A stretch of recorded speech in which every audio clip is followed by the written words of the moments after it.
Mayong adlaw kanyang tanan mga ka-dear friends. Kininaw sa inyong ubos nga lagad nga si Papa Joe. And I'm sure nga nagahuwat na sab kamo og laing tampo sa atuang YouTube channel ang Dear Papa Joe. Sa mga kaigsunan nato nga wa pa maka-subscribe sa atuang YouTube channel, please subscribe and click the notification bell para ma-notify mo sa mga bagong istorya sa atuang mga subscribers. And by the way, kung kamo mismo ginahan mo mong padangat sa inyong kaugalingong istorya, just check the link below para mapadaan ninyo ang nindot o bulawanon nga makahatag o pagtulunan nga istorya sa inyong kinabuhi.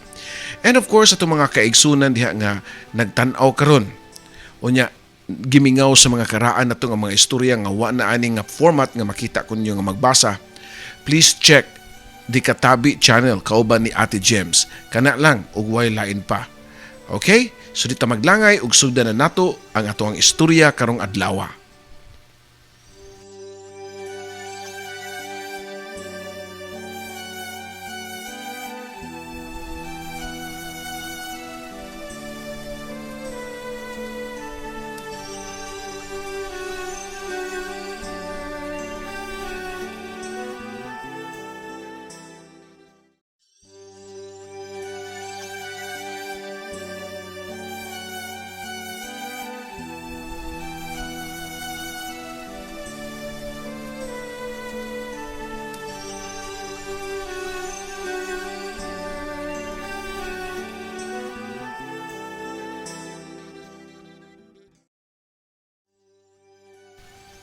Siguro ang uban ninyo nakadungog na sa istorya ni Edward ug ni Casey.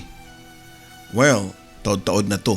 Ug kini, the extended version, ang sumpay sa ilahang kaagi. Dear Papa Joe, usa ka mayong adlaw nimo ug sa imong mga viewers. Ako diay si Edward. Kung makahinumdum ka, nag-send ko og letter nimo last year ug imo ning gitaga ang title nga Runaway Bride. I was so overwhelmed sa mga replies sa mga viewers and read all their advices and replies. Nahappy ko nga tanan nimong mga listeners o viewers Papa Joe kay tarong nga mo reply ug wa ko kabasa og nagyaga-yaga. Sa imong mga listeners, daghang salamat. It took me more than a year to make this letter and send it again. Sa mga nakalimot, my story was about me and my ex-fiancé nga si Casey.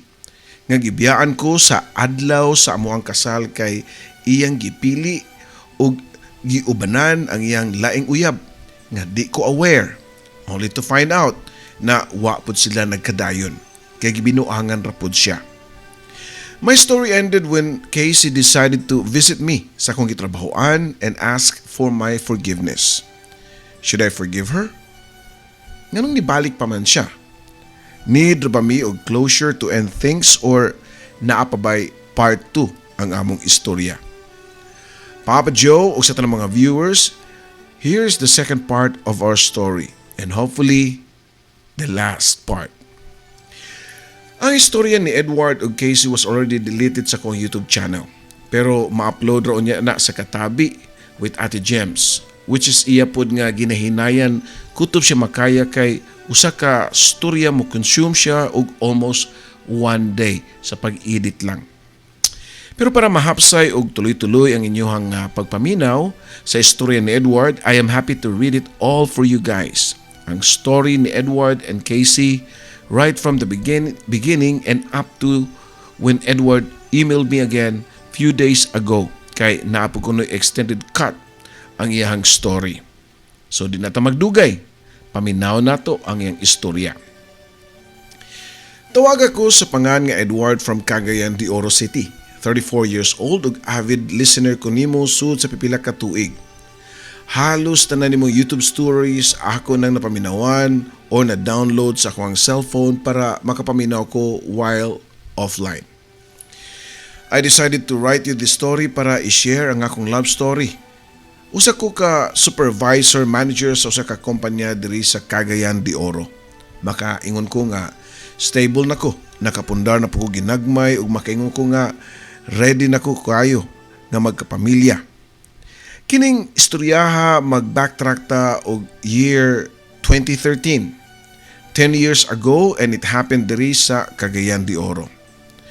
I was 24 years old niya itong panahuna. After college kay nakatrabaho ko dayon sa usa ka coffee shop diri ra sa amo. Nadawat ko as a manager ug ang kunon ko nga medyo gamay ang sweldo. Labaw nag provincial rate. Pero nisukol ko kay jobless ko. Anyways, swerte na ko kay first job nako manager dayon. Actually, nadawat ra ko as manager kay ninong nako ang tagiya sa mao nga coffee shop. Ato nga time, nako'y long-term nga girlfriend and her name is Cassandra. But I call her Casey. 4 years na mi nga uyab ug nagkaila mi sa school. Casey comes from a well-off family. Medyo datuon jud sila ikumpara sa among family. Although ninong nako ang tagiya sa coffee shop, pero akong papa kay simple lang ang panginabuhi. Sastre ang akong papa ug ang akong mama is a public school teacher. Dili man gyud sa maingon nga langit ug yuta ang among situation, pero medyo layo-layo gyud ang gap sa among mga pamilya when it comes to finances. Ang pamilya ni Casey katagiya og usa ka grocery and pharmacy diri sa Cagayan de Oro. Naa sila'y mga properties sa Bukidnon ug naa sila'y kondo ug mga sakyanan. Sa kada dako, so si Casey gadako nga hayahay jud kaayo. Even though ingana ang situation namo, never nako na feel na naging matapobre si Casey diri kanako. Gidawat ko niya kung unsay wa ug unsay naa nako. Maski pa og simple ra kaayo na feel nako ang iyang gugma. Maski simple lang, Papa Joe, wa ko'y insecurities sa among relationship. Maski po og daghang mo try og ilog niya diri kanako. Confident ko kay sa akong pagkaila kang Casey is never siya magbinuang nako. To describe Casey, mura siya og si Nikki Hill. Pution gamay and mas sexy gamay. Dili siya revealing manamit. Sakto lang, pero mailhan gyud nimo nga kwartahan gyud siya tungod kay branded ang iyang mga sanina, bags, and iPhone pa ang iyang cellphone. Ako, Papa Joe, is 5'8" ang height. Simple sad manamit, okay na nako ang mga local brands. Di po siguro kumaot. Wa ko'y artista nga pari-pariho og dagway, pero okay ra po baya. Siguro ingana ang akong dagway, Papa Joe, madawat ra. After 4 years nga nagkauyab ni Casey, nag-decide na ko nga mo propose niya og marriage. Na ako'y sakto nga natigom and I know, kaya na nako siyang buhion. Pero di lang siguro sa standards ilang family nga nadak-an niya. Nag-propose ko kay Cassandra sa usa ka family gathering namo. Birthday to sa kong papa and after singing happy birthday, mi-insert ko og tawag ni Casey and sabay luhod. Everybody expected it na sa among family nga nasabot na nako o ako silang gisabot daan and happy kayo sila sa ko ang desisyon. Kas, please marry me. Mao gyud na ang ako naingon niya. Gibira dayon ko ni Casey o gihug ko niya, Papa Joe, og nihunguhong nga, yes. Yes, Papa Joe. She said yes, although hunghong siya. Pero nakasabot ra pud tanan nga she said yes. Nagpadayon ang celebration. Both of my parents were very happy. Isa na lang ang problema namo. Unsaon pag-ingon sa iyahang family nga engaged na mi. Papa Joe, to be honest, di ganahan ang iyahang family nako. Maski pa og di mo ingon si Casey, mahalata nako nga wa sila ganahin nako. Every time nga mobisita ko sa ilang balay, iyahara mga igsuon ang moatubang namo. If mag-abot mi sa iyahang mama or papa, igor ako nila lantawon o moderitso na sila. Mata pobre? Basin. Pero maybe, di lang yun sila ganahan ako. Gi-invite ko ni Casey silang balay for a dinner date with her family. Grabing kulba na ako to Papa Joe pero bahala na. Akong ipakita nga seryoso ko sa ilahang anak. Sumoto nga nisud na ko sa ilahang balay o nagdiritso ko sa ilahang sala. Dito naghuwat ang iyang mama o papa. Iyan duha ka mga igsuon nga mga babae nga mga suod na sad kaayo nako. After saying good evening nilang tanan, ako na dahil giingon nila ang akong tuyo nga makigminyo ko kang Casey. Di madruwing ang naong siyang mama ni Casey, Papa Joe. Iyang papa kay walay kibo. Maglisod kong basa if sugot ba siya or dili. To my surprise, miduol yung mama nako. Ako nang gianda mga kong naong in case nga sagpaon ko sa iyahang mama. But lahi ang hitabo. Gigakus ko sa iyang mama o nagsorry siya nako. Dong, sorry kay sa mga pagtrato nimo ha. Abilang jud namo nga binuangan na nimo ang among anak ug imo lang pangwartahan. Kabalumi nga naning kamot kag imo ug wa nagsalig og laing tao. Ingon ang iyang mama diri nako, Papa Joe. Mingsunod ang iyang papa ug iyang gi-offer ang iyang kamot ug nakig-handshake siya. Basta dong, ayaw lang yung binuangin ang mga anak. Kana lang jud, ayaw pasakiti. If di ka ganahan, kay iuli siya namo. Ayaw pasakiti. Storya pa sa iyang papa nako. From that moment, smooth ang dagan, dawat na ko siyang family, Papa Joe, ug namay na pod mi after ato. Awkward ang pamay na mo, Papa Joe. After pipila ka minuto, okay na. Nagkasinabot ra pud tanan, joker manggod ang akong papa. Mao nga nalingaw kayo ang future na kong ugangan. Sige ra sila og tingsi during sa pamalay. So Papa Joe, we set the date, June 8 among kasal. Okay na tanan, coordinator, venue, invitation, ug mga suoton namo. As in, okay na tanan. Nabot ang adlaw sa among kasal ug nag-una nami sa akong family church o sa akong family dito sa church. Nag-entertain ko sa mga bisita ug i-check na ko ang final preparation. 30 minutes na nilabay, wa pa si Casey. Nanawag nami sa hotel nga ilang stayhan pero wa na daw si Casey didto. Samtang iyang family naabot na sa simbahan. Si Casey na lang yun, ang wala. After 30 minutes kanilabay, wag yapon ang akong bride-to-be. Wa na kong mahimutang, ug wa na mahimutang sad ang tanan. Labi na ang akong family. Pero ako, kalma lang yapon ko. Pero nagsugod na ko nga gikulbaan. Sige na kong try og tawag siyang cellphone pero unattended. Another 1 hour had passed pero walang gihapon niabot si Casey. 2 hours ang delayed asamong kasal. Hasta ang pari hapit na maaborido. And her sister received a call and handed me her phone. Si Casey ang naasa call. Ug matod pa niya nga, Han, sorry kay ha. Han, di na madayon atong kasal. Han, nakoy laing uyab. Magtaba na mi. Sorry kayo sa tanan. Ay kabalaka. Akong i-refund tanan ni mong nagasto. Nasya ko, Papa Joe. Dali kong nakatubag niya nga, ha? Binuang ni mo, ha? Kapag kaulo raman taan ni Cass. Halid na diri. Usa ang style ni mo? Dala siyagit na tubag na ako, Papa Joe. Wa na ko kakontrol sa kong kagalingon. Gi-off na ni Casey ang phone ug after ato sige kog dial siyang number pero di na gyud siya ma-contact. Niduol lang yung parents nako para klaruhon ang nitabo pero si Ann ang nag-explain. Akong giduol ang akong parents ug explain ang nahitabo.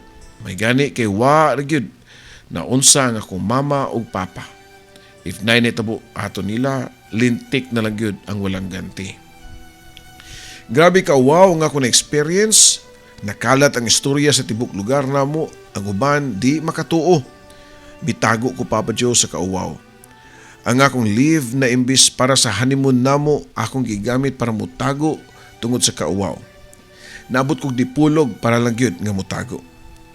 Casey never returned any of my calls. Yes, she refunded tanan akong gasto sa akong kasal o sa amo untang kasal. Iyang ipanghatod o gipahatod ang kwarta sa mong balay o iyahar sang igsuon gahatod. Wa na daw si Casey sa CDO, may uban na sa lain niyang uyab. I was a total wreck atong panahon na, Papa Joe. Kada gabi ko gainom, wa ko inaw nga matubang sa mga tao. After sa akong leave, ni Pasko og resignation nga mo-resign ako sa coffee shop. Sa ako ang ninong, wa niya dawata. Pero imbis nga muhawa ko, iya kong gibalhin sa lain niyang negosyo. Mao na ni ang akong gitrabahoan karon. Wa ko nagpapildis na itabo, Papa Joe. Hinay-hinay lang, pero naka-move on na jud ko. Naabot ang pugo sa point nga ipaagi na lang nako og joke-joke ang nahitabo nga pag-runaway bride ni Casey. Pero kung makita pa lang nila ang sud sa kong kasing-kasing, makita jud nila nga naghapdos og nagdugo-dugo kini. Fast forward sa tuig 2022, medyo luag-luag na ang COVID restriction niadto. Around June or July, gipadala ko as representative sa among company sa usa ka seminar diha sa Cebu.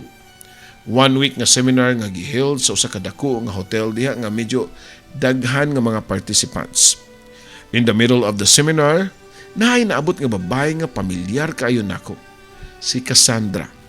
Sa may atubangan siya naglingkod. Layo-layo ko niya pero sure ko si Cassandra to. Mura kong nakitag kalag nga nabuhi. It's been 9 years since nakita na ko siya pagbalik. Papadyo tanang trauma, kalagot ug sakit nga akong na-feel 9 years ago ni balik pagkakita na ko niya. Puhi pa na siya. Lunch break ato, naningkamot ko nga di mi magkatagbo. Pero siguro gamay gyud kayong kalibutan og nagkatagbo mi. Say mi og reaction. Mura mi og nakakitag patay nga nabuhi og balik. Midagan siya, Papa Joe. Ug wa pud nako siya gukda. Hayahay ra pud niya no nga ako siyang gukdon. Bayad na pud bitaw to siya sa gasto sa kasal. Pero di pa niya bayad ang kasakit ngayang gihatag diri kanako. The seminar went on nga wa na mi gatagbo pagbalik. After our seminar, diretso na ko sa Mactan Airport para sa akong flight pauli.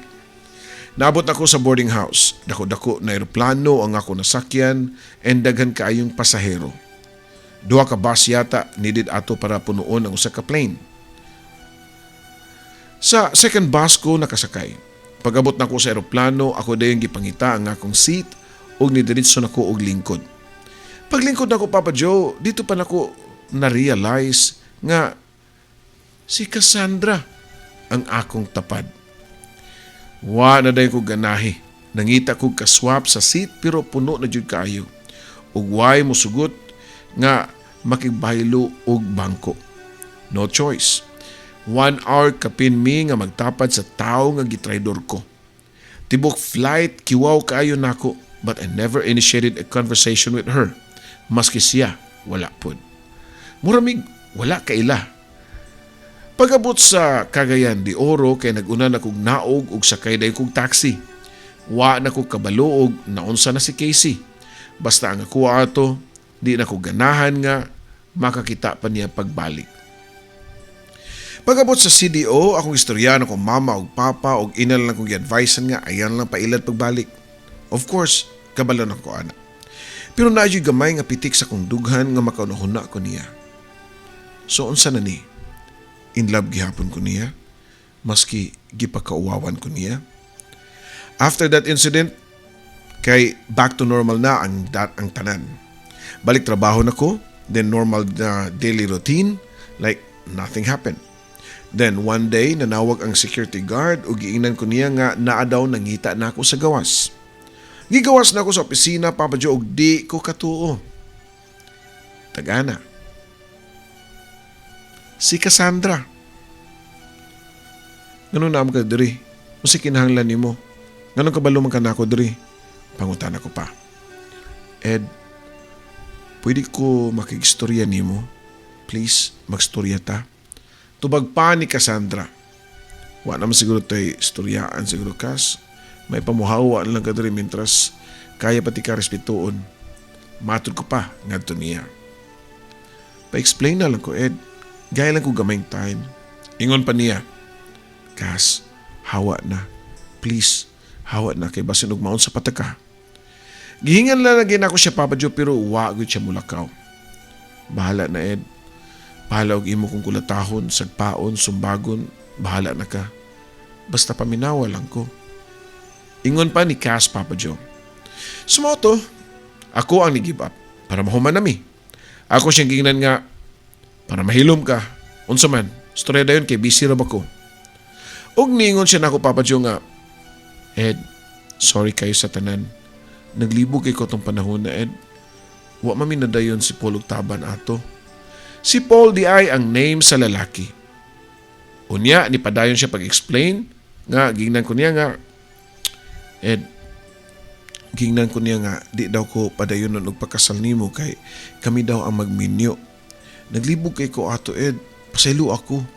Gigabaan siguro ko kay ako man nasakpan ng tawhana nga minyo dahil tunda ko si Paul. Iyar akong ipangwartahan. May gani nasakpan ako siya. Pero mao lagi na, wahin na ang tanan. Giguba na niya ang atong kinabuhi. Pero wag yapon ko magpada sa iyang big time nga revelasyon, Papa Joe. Ako siyang giingnan nga, o dayon, unsa man dayon ron, balik normal ta? Mo na imong gusto? Dili man, Ed. Gusto lang ko nga ma-explain nimo. Pasayloan lang ko sa tanan, Ed. After ato, wa na ko'y naw nga ikatubang nimo, mo nga, wa na ko nakikita nimo. Pasayloan lang ko, Ed. Sorry yun kaayo sa tanan. Wala lang gihapon ko malukmay siyang sorry na rin ako, Papa Joe. Ako siyang giingnan nga, dili ingon anak ka simple nga magpasaylo na ko siya dayon. Dili lalim ang kauwaw, frustration, trauma ang nga akong na-experience. Sawa niya pagtunga sa among kasal. Murag, hapit na gani ko mabuang ato. Nakunaw na pagani kog hikog ato tungod sa kasakit ug kauwaw. Unya karon kay basta-basta lang siya nga mo sorry. Nihilak si Cass, Papa Joe. Ni-action siya gluhod pero gibiyaan ako siya og nisod nako sa opisina. Akong gilingi si Cass og naapa ba siya sa gawas. Wa gyud siya muhawa.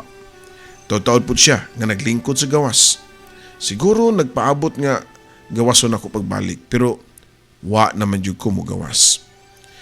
Gistoryahan ako kung mama ug papa sa nitabo og suko kay sila. Labaw na si mama. Na high blood akong mama sa kasuko niya nga to ka Cassie or Cassandra. Gipakitaan ako kasuko si Casey. Wa ko mapadaog sa akong gibating kaluoy niya. Pero maulagi na. Pagkagabi niya na, naglisod ko katug. Daghan kay mga pangutana sa akong utok. Daghang mga what ifs. Ambot Papa Joe, matawag na ba og tanga ko ato?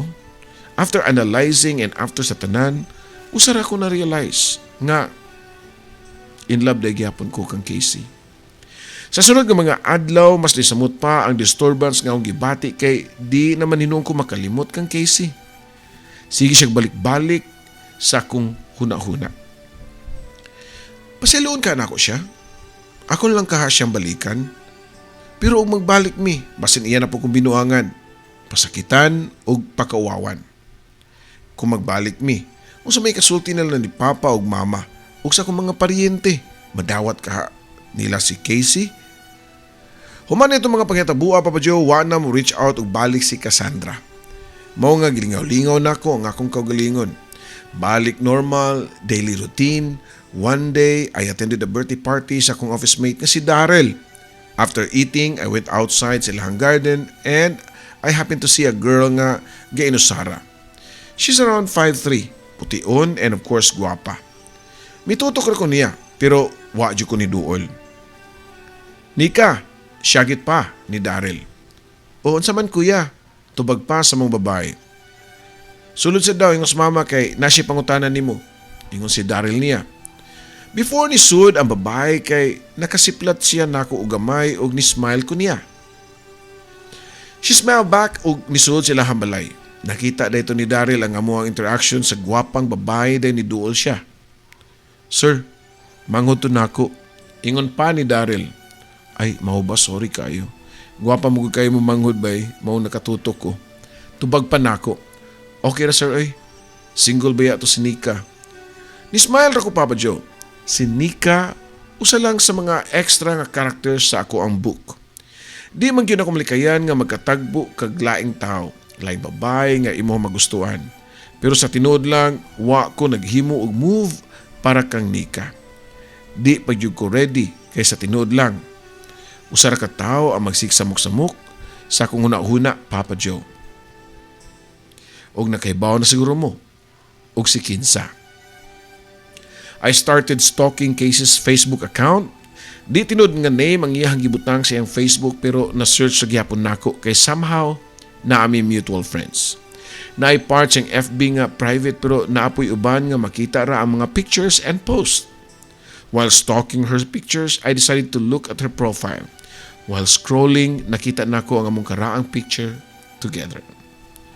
Papa Joe, ni flashback ang good memories namo while looking at that picture. And to be honest, I have deleted all our pictures after nahitabo to na napalpak ang among kasal. And I haven't seen our pictures anymore for around 10 years. For a brief moment, nalimtan ako nga mga maot nga nitabo ug nailisan og longing. And I realized I still love Casey despite sa mga nahitabo.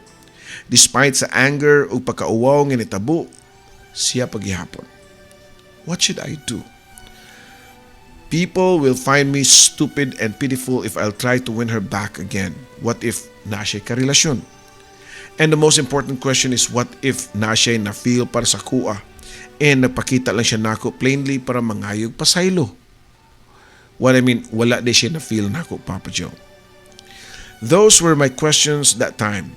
It was bothering me, and each day na matubag ang question kay mas lisod man, Papa Joe.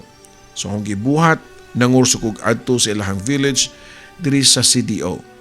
Luckily, kaila gyapon ang guard sa kuha, and actually naamigo na nako pa sukad pa sa una. Gipakutan ako sa guard, "Uy, sir, nakalagi ka. Nagbalik mong ma'am?" "Ay, wala iya. Nara ko'y kuhaon kang Casey. Tubag pa nako." "Mao ba, sir?" "Sige, sir. Gimingaw ra biya kay ito nimo, sir. Balik-balik po diri, sir, ha? Matod pa sa guard nako." Sige ya. Puhon-puhon tubag pa nako. 7 p.m. na to mo nga naara ko sa gawas ga stalk. Siyog lingi-lingi if mo gawas ba siya.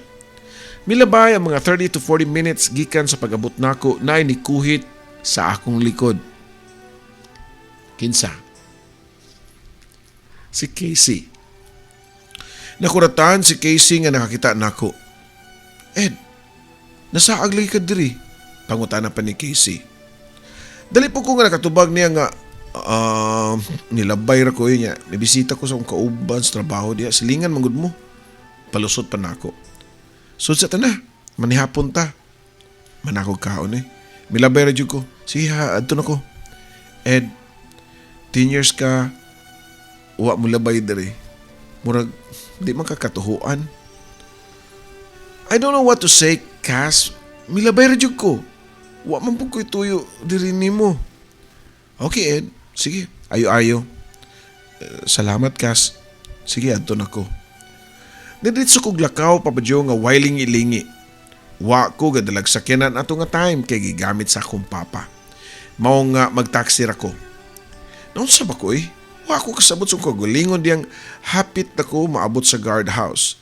Kay murag nagmahay manung ko, Papa Joe, nga muhawa nga wa man mi magkatarong istorya ni Casey. Mao nga dagandagan ko pabalik sa ilang balay o giring na ko ang doorbell. Si Casey gyapon ani tubag sa doorbell. Nangutana si Casey nako og ganahan ba ko nga musod. Pero lahi na sad akong gitubag. Cass, napakay na feel nako. Na shock si Casey og ningon nga, "It's not that simple, Ed. I'm not asking if simple ba or complicated. I'm asking you if you still have feelings for me." "Para asa pa man di ay na, Ed. It's been 10 years. Nalimot ka. Gibiyaan ti ka sa simbahan. Naulawan ka sa imong mga paryente o mga kaila tungod nako. Kalimot na ka? You still haven't answered my question." Matod ko pa nga to niya. "Sakit ang iyang tubag nako, Papa Joe." "Yes, but di na pwede, Ed. Di na ta pwede." "Why? Gikasal na ba ka? Nagbalik ba mo ato imong laki?" Wala mi gabalik. Pero no, di na ta pwede because I hurt you. And I know you will never forgive me. And I don't want to be reminded of that every day. Ako'y mangutana nimo, if magbalik ta, kaya ba nimo malimtan ang tanang nahitabo? Kaya ba nimo ko mapasaylo? I don't think so, Ed. Mao nga, mas maayo pa nga, di na lang yun nato sumpayan pa ang naputol nga kaagi nato sa atong istorya. Sakit nga ako nadungog. Why kasing sakit nga siya mismo ningon nga di nagyud, pero ambot ug unsay akong nakaon nga gipugos manggihapon nako ang akong kaugalingon ngadto niya. To be honest, I don't know why na ako diri karon, Cass. After seeing you again, I realize I haven't moved on. I can't move on and I don't want to move on, Cass. I still love you. I will always have. I may look like a fool sa imong ex ron kay imo na kong gibiyahan pero murag iro nga mo balik-balik gihapon sa imong wabat, Cass. I don't know. I'm built this way. I'm built to love you and I don't know how to move on and I don't want to move on. Wow. I can't believe ingon ato ko, Papa Joe. Mupaubos sa akong garbo. Gito na ako tanan ang akong gipanulti sa una nga di nagyud nako o di na jud ko niya. Ang ending di ay kay wa ko'y laing babae nga higugmaon. Siya lang. O gitubag pa ko ni Casey nga ngano daw? Masokista ba daw ko? Gusto ba daw ko nga masakitan pirmi? Ako po siyang gitubag nga, yes. O ikaw magpasakit sa kuha, Cass, then yes. Maski adlaw-adlaw pa, yes. Basta I realized that after that 10 years, but tubag siya nga, I don't deserve you, Ed. I deserve to be alone and you deserve someone na tarong and will love you back. Di ko makatuo nga mauni iyang desisyon. I thought nga kung makigbalik ko niya, mubalik siya na ako. Pero di ay, Papa Joe. Ako siyang gipangutana for the last time. Sure na ka, ana? Kay after tonight, if ka na imong desisyon, then I finally let you go and you won't see me again. Ang iyang tubag na ako, Papa Joe, nga, guess, kamo nga nagtanaw karon. Kung sa'y gitubag ni Casey. Okay. So, ang tubag ni Casey mao ni, yes, final na kuno ang iyahang desisyon. Kani ang among last conversation, Papa Joe. Kutob lang sa kuninunduman, human niya to I never waited for her reply. Milakaw na ko without looking back. Maybe that was all I need to hear to finally let her go. Fast forward December 2023, 5 or 6 months after adto nga conversation naman ni Casey, I was just serving my last 30 days sa akong company nga kitrabuan kay mo resign na jud ko, Papa Joe. January 8 ang effectivity sa akong resignation kay mobalhinay na ko diya sa Cebu for a different managerial position on a different company. Christmas party to namo, and after our party, we went outside para magbanding gamay. We enjoyed the night with my co-workers. Around 10 p.m., we decided to call it a day kay some of my workmates still has to prepare kay hapit na good ang Pasko. So ni pauli ko, Papa Joe, and decided to go on a walk sa usa ka sikat nga boulevard diri sa Cagayan de Oro. Pahangin lang. While walking, I saw a familiar person. It was Casey's sister nga si Crystal. Crystal and I were quite close. Katong kami pa ni Casey. Siya gyud mo-entertain na ako kung mabisita ko sa ilaha kay ato nga time, di pagyud ko dawat sa iyang parents ni Casey. Happy kayo si Crystal nga nakita na ako. Nagkumustahay mi, okay na ba kuno ko? Naminyo na ba ko? Ug ako po siyang sultian nga single paghihapon ko. Siya pagani ang nangayo og sorry para siyang ate. Kung wa pa kuno mo run away ang iyang ate sa mong kasal, magbayaw na unta mi. Siya mao'y gisayangan sa mong relasyon. Og siya na hinuon ang nangutana og nganong di na lang mi magbalik sa iyang ate. Ako po siyang gitubag nga wala chance. Kay di naman gyud ang iyang ate nako. Unya, mulagahin na pug ko for good padung sa Cebu.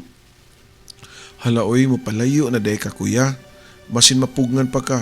Matod pa ni Crystal. Ako po siyang gitubag nga murag di na gyud, Chris. Nakakuha na kong kapuyan sa Cebu. Unya, nanasa ko'y ticket. Ang date na lang sa akong paglarga ang akong gipaabot. Sige, kuya, kung mauman jud ka na imong desisyon mo larga jud ka, balitain na lang po doon niya ko, kuya, og okay na ba ka sa Cebu, and i-regards ti kang ate, kuya. Milabay ang mga adlaw nga nagmalinawon ko sa kung gi-enjoy nga last Christmas o New Year season diri sa Cagayan de Oro. Actually, mong plano kay after 3 months if maplastar na nako diya sa Cebu, kay akong papaso ng akong parents para dili ra ko magmingaw. December 24, 2023, simbang gabi kato og nag-decide mi sa akong parents nga magdungan og simba. After mass, pagawas namo sa simbahan, natagbuan namo ang pamilya ni Casey. Ang iyang mama, papa, si Crystal, o ang iyang bana. Medyo awkward kay mao gyud to ang first time nga nagkakitaay ming tanan after ato nga napalpak nga kasal. Nagrespetuay raman pud og tagad ang tanan. Padung na mi pauli, diha mi sud sa sakyanan, nagkasuryanay mi sa akong parents. Nangumusta ang akong mama kang Casey, ug ako pa siyang gitubag nga wa na ko'y balita. Na-shock na lang ko sa sunod nga pangutana sa akong mama. Tugan ni Miss tinuod dong. Maong wa ka magminyo kay si Casey paghihapon ang imong gihigugman no. Wa ko makatingog, Papa Joe. Siyempre, sakto man siya. Mother knows best. Unya, ningon po ang akong mama nga kung magbalik yung kunuming Casey, di na sila mubabag. Kay ako ra kuno'y masunod. Ang ilaha lang nga, di na gyud mausab ang pagpakauaw ni Casey din namo. Relax ma, di na gyud mi magbalik ni Casey. Ato na kong Cebu, mangita og pangasoonon. Joke ko pa nga tubag niya.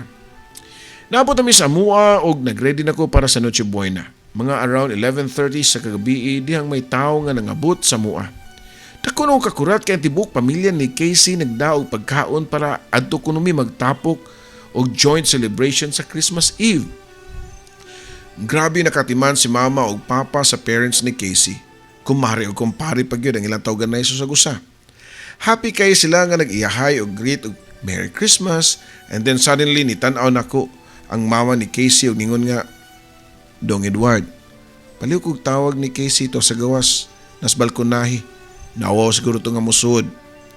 Pagkadungog na ako sa gisulti sa mama ni Casey, abtik kay ko nga nakagawas sa amoa.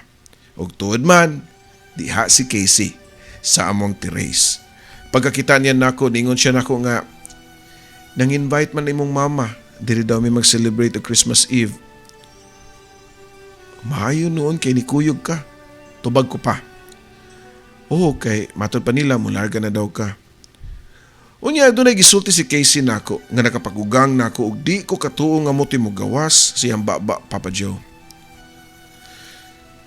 Ed, kung pugnanti ka, papugong ka. Kamu nga naminaw karon. Ibutang ta kamoy gipangutanan ni Casey. Unsa inyong tubag? I hope nga di lang mo malain nako. Labi na katong mga tambag nako sa una nga kalimtan na lang si Casey. Yes, gisunod man to nako ang inyong tambag. Pero kung kasing-kasing, di gyud nako kontrolado. Mo siguro na gingon nga kung unsa kataas ang prosesyon pauli lang gyapon sa simbahan. That night during the Christmas Eve, nagka-heart-to-heart talk me ni Casey, and surprisingly, we agreed to give each other a second chance. Ang approval sa ako ang mga ginikanan o ang paghatang lagpasaylo kang Casey, mao'y dakong factor nga nagkabalik mi. Nga wa na gikadlukan, nga tulisukon sa katilingban. Kay posible man gyud nga, dunay mga comment ang mga tao kung anong nibalik na pugko kang Casey. Unya, what if biyaan na pugko? I decided to cancel my trip for Cebu para planuhon sa kaduhing gayon ang kasal namo ni Casey. Dihang nagsingabot pa lang ang date sa mong kasal, di malikayan nga kulbaan na sa kay ko. Unsaon na lang o mudaga na pud siya. Pero pagabot sa adlaw sa mong kasal, wa na, mo run away ang ako ang bride, Papa Joe. Gikasal mi niya tong June 8, 2024. Bago lang. People may judge our decision to get back together, but this decision is the best decision I have done. Yes, we made mistake and we choose to forgive and learn from our mistakes. Diri na lang kutob, Papa Joe, tapuso na nako ang akong istorya. Ug salamat kay Papa Joe for being part of our journey. Salamat sa pagbasa sa unang story. You helped me a lot, Papa Joe, and soon we hope to visit you diha sa Cebu. Respectfully yours, Edward and Casey. No longer the runaway bride. Hoy, kilig mo. Daghang salamat.